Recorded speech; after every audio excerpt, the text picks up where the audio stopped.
छठ क्या है, ये क्यों मनाया जाता है, छठ के पीछे क्या है धार्मिक मान्यताएं, क्या इसके पीछे कोई विज्ञान भी है। आज हम इन्हीं विषयों पर बात करेंगे। तो दोस्तों नमस्कार, मैं हूं रवि और आप देख रहे हैं रवि एक नई शुरुआत। स्वागत है आप लोगों का मेरे चैनल पर। शुरू करते हैं आज का वीडियो। सूर्य की पहली किरण जब धरती को छूती है तब जीवन खिल उठता है, और जब वही सूर्य अस्त होता है तब उसकी विदाई भी पूजन बन जाती है। छठ पूजा आस्था, विज्ञान और प्रकृति के संगम है। एक ऐसा पर्व जो जितना धार्मिक है उतना ही वैज्ञानिक भी।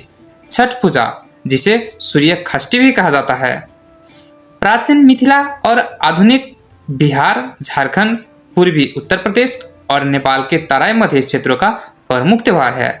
लेकिन समय के साथ आजकल धीरे धीरे पूरे विश्व में इसकी झलक देखने को मिलती है। जहाँ जहाँ भारतीय लोग तथा नेपाल के मधेसी लोग रहते हैं, अपने घर न आ सकने पर जो जहाँ है वहीं ये पर्व मनाते हैं। छठ का अर्थ है षष्ठी, यानी कार्तिक महीने के शुक्ल पक्ष की षष्ठी तिथि। इस दिन व्रती सूर्य देव और उनकी शक्ति उषा एवं प्रत्युषा का पूजन करते हैं। सूर्य देव को ऊर्जा का स्रोत माना गया है और इसी ऊर्जा के प्रति कृतज्ञता ही छठ का मूल भाव है। 4 दिनों तक चलने वाले ये पर्व शुद्धता, संयम, आत्म अनुशासन तथा सामाजिक सद्भाव का प्रतीक है। छठ पर्व की सबसे खास बात यह है कि ये त्योहार धार्मिक, आध्यात्मिक के साथ साथ वैज्ञानिक महत्व भी रखता है। छठ पूजा की उत्पत्ति से जुड़ी कई कथाएं हैं। एक कथा के अनुसार माता सीता ने लंका विजय के बाद अयोध्या में इस व्रत को किया था। राम राज्य की स्थापना के दिन कार्तिक शुक्ल पक्ष की षष्ठी को भगवान राम और माता सीता ने उपवास कर सूर्य देव की आराधना की थी। इसके बाद सप्तमी के दिन सूर्योदय के समय अनुष्ठान कर सूर्य देव से आशीर्वाद लिया था। दूसरी कथा के अनुसार मान्यता है कि महाभारत समय में जब महाराज धर्मराज युधिष्ठिर अपना सारा राजपाट जुए में हार गए थे, तो उस समय भगवान श्री कृष्ण ने द्रौपदी को छठ का व्रत करने के लिए कहा था और उसका खोया हुआ सब राजपाट वापस मिल गया। छठ पर्व के बारे में जो सबसे विशेष कथा है कि प्रियव्रत नाम के एक राजा हुआ था, जिनकी कोई संतान नहीं थी। पुत्र प्राप्ति की कामना के लिए उन्होंने पुत्र कामेष्टि यज्ञ करवाया, जिसे करने पर उन्हें संतान तो प्राप्त हुई, लेकिन वो मृत संतान थी जिसे वो दफनाने के लिए ले जा रहे थे। उसी वक्त सृष्टि देवी ने दर्शन दिया और जैसे ही उस बालक को स्पर्श किया तो वो बालक किलकारियां मारकर हंसने लगा। तभी से छठ पर्व का पूजन किया जाता है। जो भी माताएं पुत्र प्राप्ति की कामना रखती है वो पूरे विधि विधान के साथ सूर्य देव और छठी मैया की आराधना कर मनोवांछित फल प्राप्त कर सकती है।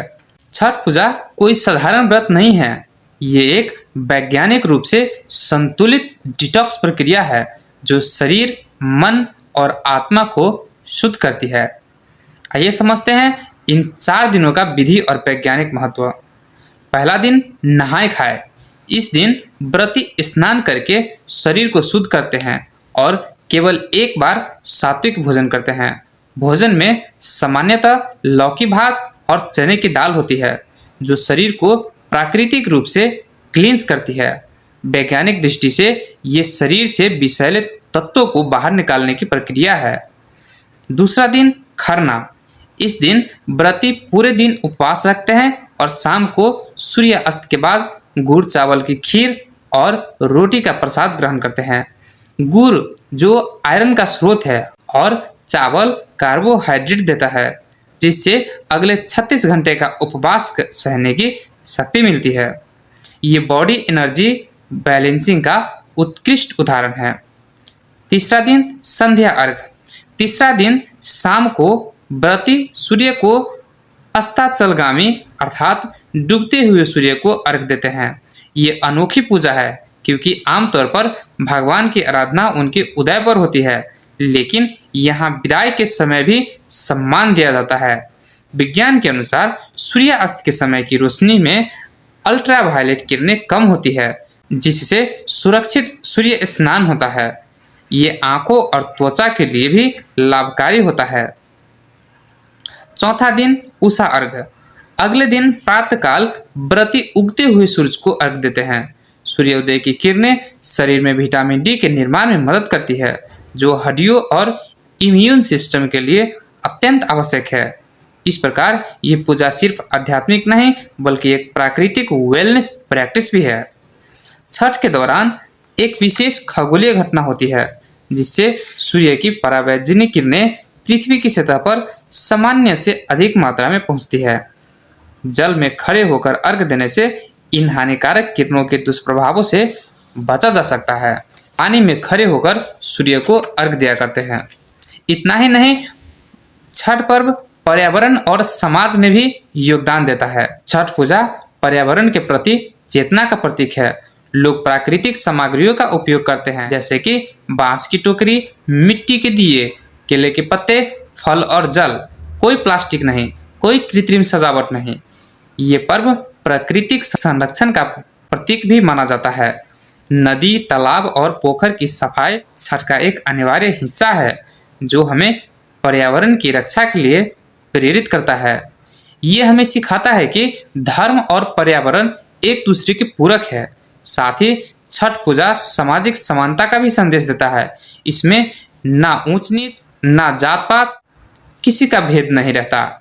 सभी मिलकर एक ही घाट पर खड़े होकर एक ही सूर्यदेव को की उपासना करते हैं और एक ही सूर्यदेव को अर्घ देते हैं।